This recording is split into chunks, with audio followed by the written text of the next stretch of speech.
Here we are in Warriors of God. The English regained the initiative yet again. A few movements that they've made, and the French have been kind of reacting, into Wales, into Champagne, and up into Aquitaine, in order to... Actually, no, the French moved into Champagne.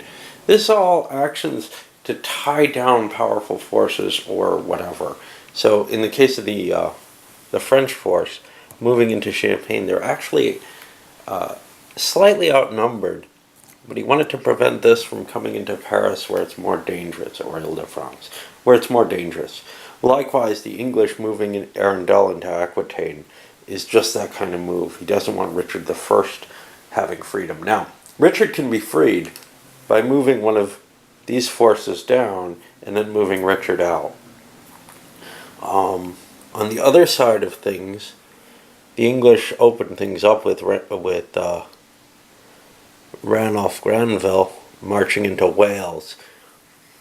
This is to prevent Wales from going over more than anything else, and to prevent England from reinforcing if Henry goes across. Henry hasn't decided which way he's going to go yet. He could go north into England or east into Ile-de-France. He's not certain which way to move. There's more of a threat in Ile-de-France because of Eleanor.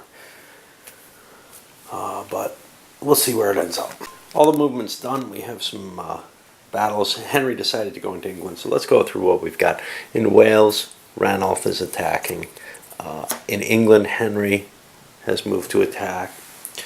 Here in Normandy, we see Thierry of Alsace has moved up into Normandy. That's going to, at the very least, remove the English control there. It could end up in French control. Over here in Champagne, Robert attacked. We saw that already. The forces from Savoy, though, have moved up to reinforce there. They had threatened Orleans, Raymond moving into Orleans, and reinforcing that made it a less attractive proposition. Over in Anjou, we have Eleanor attacking Geoffrey, and then down here we still have William attacking Richard. We have some French trying to gain control of areas still, Poitou, for example, and over here in Orleans, where we're going to see that continual growth on the French side. I don't expect the English to move the victory point marker in their favor this turn, but we want to halt the progress that the French have been making. All right, I'll conduct the battles and come back. So after the battles, things went well for the English in the north. They drove Walter out of Wales back to Ireland, Stephen back to the continent. It looks like they're in a position, good chance of taking England. They're certainly going to take it away from the French. On the other hand, the French have Normandy, Anjou.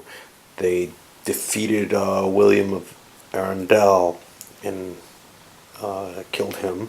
They captured Geoffrey down in Anjou. And they positioned themselves here. Granted, Robert got driven out of Champagne, but right now the English only have England, Wales, and Champagne as positions where they're at all in place. We'll see how these turn out and what the control markers end up as, but this did not go as well for the English as maybe they had hoped.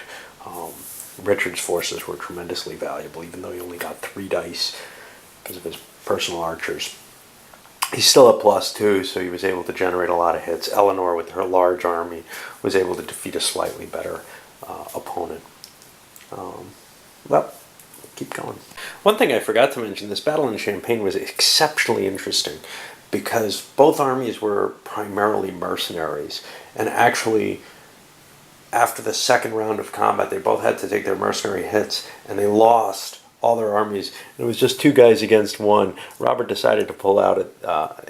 Actually, he decided to stay, but ended up missing 3 times and had to pull out. But by clearing all the mercenaries out, that made it actually possible, and we succeeded for the English to take control. You see the control markers placed. The English actually got England, which is a huge bonus for them. That takes some of the pain of the turn away. And we didn't see the French taking Normandy or Anjou. They took the things they were guaranteed to take and nothing else. All right, well, now we're going to start building troops and the like, and positioning them around, seeing who dies, all that fun stuff.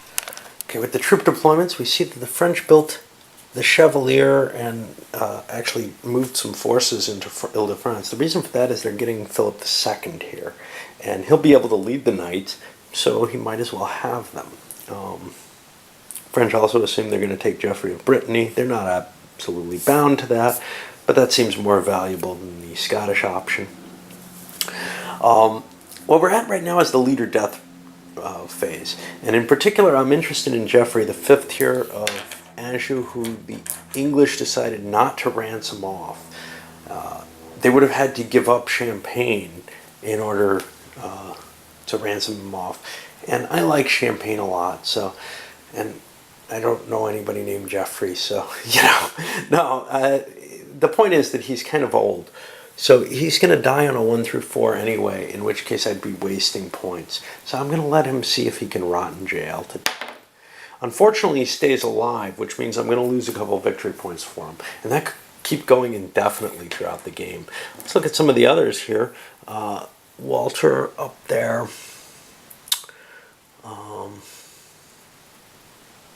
Well, I'll just roll the rest of them out on my own rather than waste your time, but I'll tell you if anything really exciting happened. Well, I probably cursed everyone there. Henry, Richard, Stephen of Blois. That's 3 people who have claimed the crown of England to some degree or another, right? Who have reasonable claims to it. All dead. So what we're going to be seeing here is Philip is going to actually become the King of France now. These others just go back on the board. Richard's a black border, so he goes away. We had someone else just die too. This Gerard guy is nothing too special, but these are the biggies. And it's kind of a nice mechanism where they just end up filling up with the backs of the counters that are gone. But we've got a lot of troops that aren't going to be in place here. And now the French are going to open up.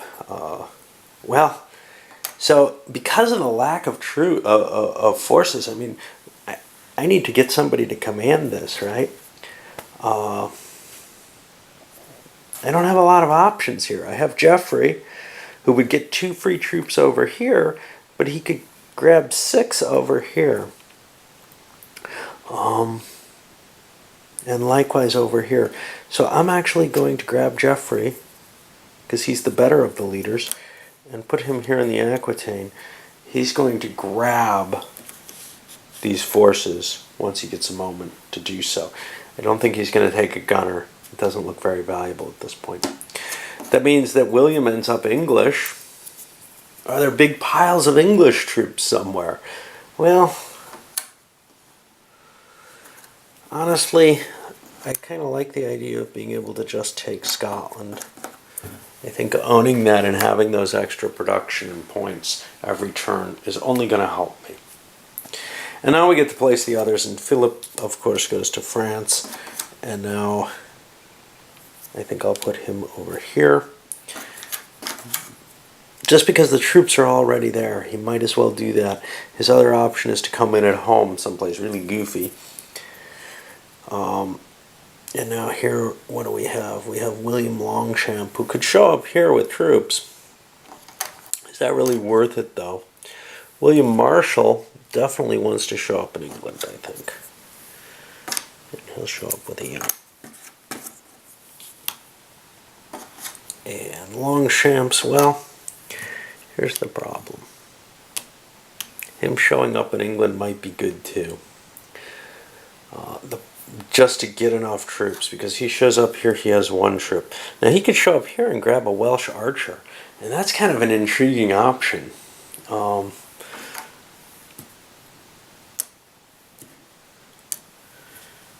Hard to tell what to go with. But the problem here is there's just so many English troops that I built that I wouldn't have. So I'm going to take advantage of them. I'll assign the forces and then come back. Interesting little issues with assigning forces, though. Those Welsh archers, well, they're just disbanding now. We didn't really get to use them. And likewise with the English knights. There's no one who can command them. No 3-star English leader. I would have loved to have them because knights are such a bonus. All right, well, from there, we're going to be adjusting the score. Hey, I might as well walk through it again. Why not? Let's start off with this 1 point. Enemy leader killed. That's 1 point for the French. Yay! That way I can put him back up where he goes. And I know I do it out of order, but... okay, but what about the rest? Control of England by the French, no. France by the English, no. 3 point areas. Well, let's see. France has 2 of them. England has 1. You'll notice Flanders, there's French in there, but they don't. That was a disgraced leader. He didn't even get a chance. So France is going to get 2 victory points on 3 point areas because they have more. Now we go to 1 and 2 point areas, and we got to look for these. And France has 1, 2 of them. England has 1, so France gets another point off that. And now here's what kills. Took care of the deaths already. Enemy kings killed, none in battle. But now enemy leader and captured leader's box. Geoffrey has 2 stars. That's 2 more French points. And the bleeding still hasn't stopped. It would have been nice if he had died. He's a good leader and everything. But given that I didn't ransom him, I want him dead. Well, that didn't happen. And now we've got to continue on with him still in jail and being a cause célèbre or some such. All right, and now we shift forward, and we'll be doing the roll for initiative in a bit. But I'll upload this one first.